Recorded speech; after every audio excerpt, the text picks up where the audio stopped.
11:57 झाली आहेत. ऐकूया ठळक मराठी बातम्या.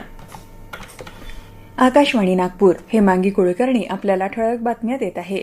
भारत आणि ब्रिटन यांच्यातला मुक्त व्यापार करार येत्या 15 जुलैपासून प्रत्यक्षात अंमलात येणार असल्याची माहिती केंद्रीय वाणिज्य आणि उद्योग मंत्री पियुष गोयल यांनी दिली.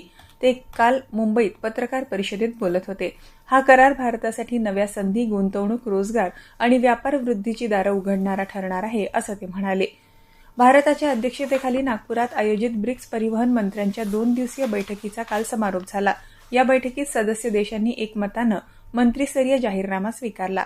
या जाहीरनाम्यात पायाभूत सुविधांमधील चक्रीय अर्थव्यवस्था, शाश्वत विमान इंधन, परिवहन क्षेत्रातलं कार्बन उत्सर्जन कमी करणं, शहरी वाहतूक केंद्रांचा विकास, लॉजिस्टिक्स आणि पुरवठा साखळी सहकार्य तसंच रेल्वे संशोधन नेटवर्क यासारख्या महत्त्वाच्या विषयांवर सहकार्याचा आराखडा मांडण्यात आला.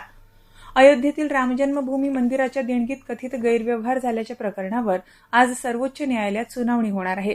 सरन्यायाधीश सूर्यकांत, न्यायमूर्ती जयमाल्य बागची आणि व्ही मोहना यांच्या खंडपीठासमोर या प्रकरणाशी संबंधित विविध याचिकांवर सुनावणी होणार आहे.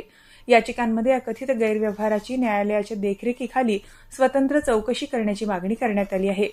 इथेनॉल मिश्रित E20 पेट्रोलमुळे वाहनांच्या इंधन टाकीत बिघाड होतो, असा समाजमाध्यमांवर केला जात असलेला दावा पूर्णपणे खोटा आणि तथ्यहीन असल्याचं केंद्र सरकारनं स्पष्ट केलं आहे. पत्रसूचना कार्यालयाच्या फॅक्ट चेक विभागानं हा दावा फेटाळून लावत नागरिकांना अफवांपासून सावध राहण्याचं आवाहन केलंय. नागपूरच्या ताजबाग इथं हजरत बाबा ताजुद्दीन यांच्या शतकोत्तर 4थ्या वार्षिक उर्स निमित्त काल शाही दरबारी संदल मोठ्या भक्तिभावात काढण्यात आला. केंद्रीय मंत्री नितीन गडकरी यांनी शाही संदलमध्ये सहभागी होत बाबा यांच्या दर्गावर चादर अर्पण करून देशात शांतता, सौहार्द आणि समृद्धीसाठी प्रार्थना केली. आज कुल शरीफ, मिलाद शरीफ, नातिया, मुशायरा आणि कव्वालीचे कार्यक्रम होणार आहे. भारतीय महिला क्रिकेट संघ लंडनमधल्या लॉर्ड्स मैदानावर ऐतिहासिक कसोटी विजयाच्या उंबरठ्यावर आहे.